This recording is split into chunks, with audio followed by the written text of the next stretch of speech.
What's up, YouTubers? Today I woke up thinking about titles and labels that we put on ourselves, thinking how it's so unbeneficial, really, to carry those labels or those titles with us. For example, if I was to label myself as a teacher, so I'm here to teach you, right? So it kind of at times tends to close our minds because, like, I'm here to teach you. What am I gonna learn from you? Because, like, I'm the teacher. It also narrows down not only the vision, perhaps, or the perspective that we could have in life, but also, it closes down really our attitude towards other people. Since the beginning of this year, really, I try to not use any titles whatsoever on me. Because then, even if I decide to say, you know what, like, I take pictures, I am a photographer and I get paid to take pictures, thus I really am a photographer. So, like, what happens? How do I behave? How do I interact with people when I don't have my camera with me and I'm not taking pictures anymore? Like, do I just cease to exist, or, like, who am I, right?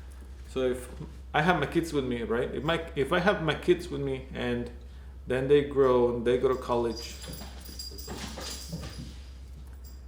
and at some point then I don't have my kids with me anymore, then does that not make me a father anymore? Like, because all my mentality is gonna, have to shift perspective, and we have to be, who was that? I think it was Bruce Lee who said you have to be like water, because you have to be very versatile, right?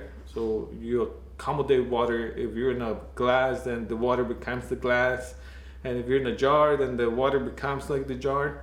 So that kind of thing without really any titles, because if I just label myself as I'm a photographer,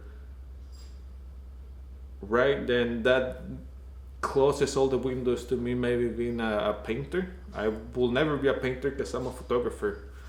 It's probably where the concept thinking outside the box comes from, because you're not just one thing. Like, you can be different things. Whatever your heart desires, you could try to go there forward and do that. I always thought I was the black sheep of the family, and many of you possibly could relate to that. So if I label myself like, like, I'm the black sheep, I'm the rebel, I'm the one with the tattoos, I'm the one with the spiky hair, I'm the one listening to rock music, then every time I get in trouble, or every time something happens that solidifies that belief, it's like I behave like that and I have to do this thing because I'm the black sheep of the family. Had I said I am better, I draw better, I'm better at school than my siblings, thus I study more than my siblings because I truly think I am better and I know I can be better, thus, you putting the effort into making that belief and that assumption that, yeah, I'm not out there with my friends partying because I'm a good student, right? If you could describe or say to anyone, because I think this is like the tricky part, and I was watching some videos on life coaching, because I designed a website, 209yoga.com. So shout outs Cassandra Hill, 209yoga.com. She is a life coach. I was watching some videos to understand what the whole concept of life coaching really is. Through that I got to fully comprehend the concept of identity, right? And it maybe comes what I was thinking about with the concepts of labels and titles. And if you are able to express who you are without using a title or your accomplishments, then I would say you know who you are, right? because I cannot say like I have kids. Defining myself as a dad or as a parent is wrong, because that would be like a title. I take pictures, so I could define myself as a photographer, but again, I could stop taking pictures and then who am I, right? I'm not really a photographer. I'm someone who takes pictures for a living. I can also do websites. I could say I'm a graphic designer or a web designer, a developer, but again, that is a title. So if you can define who you are without using a title or your accomplishments. I am an author. I have 5 books published, but that does not define who I am. Which it gets complicated, right? So if you were to not use a title of your accomplishments, then who are you? And that is one of the best concepts maybe that I've spent about thinking about my life. And I think I did a video when I started thinking really about this. It's just, who are you? It's on my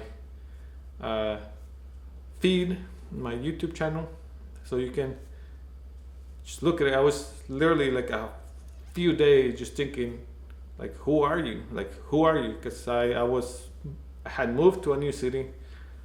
I have moved to a new place, right? So like everything about my livelihood or what I thought my life was had changed, and it's that identity crisis thing that you go through, right? So you lose your friends, you lose your jobs, you lose your house, you lose everything that you know. So then what does that make you, right? So who was I? I didn't have my kids at the time. I didn't have my parents. I did not have my siblings. I did not have my friends. I did not have anybody that had been previously in my life at that specific moment. So I had to reinvent myself, and I didn't have anybody in my life, and that truly gave me a chance to look back into who I am and understand and truly finally get to start understanding who I am. So I would recommend that you try to do this.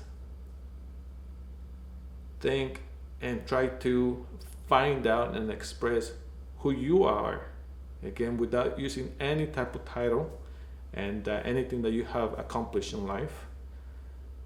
So I'm a Polish author, out the window. I am a professional Polish photographer, out the window. I am a parent who, works for the school council or something, out the window. Who are you? And again, shout outs to Cassandra Hill, 209yoga.com. I have learned a lot from her through the last few months, and life coaching, yoga, aikido, and the Stockton, Sacramento area. Check it out, dude. That's a great person that you might want to work with and benefit from talking to. So till next time, Unum Diem ad Alterum.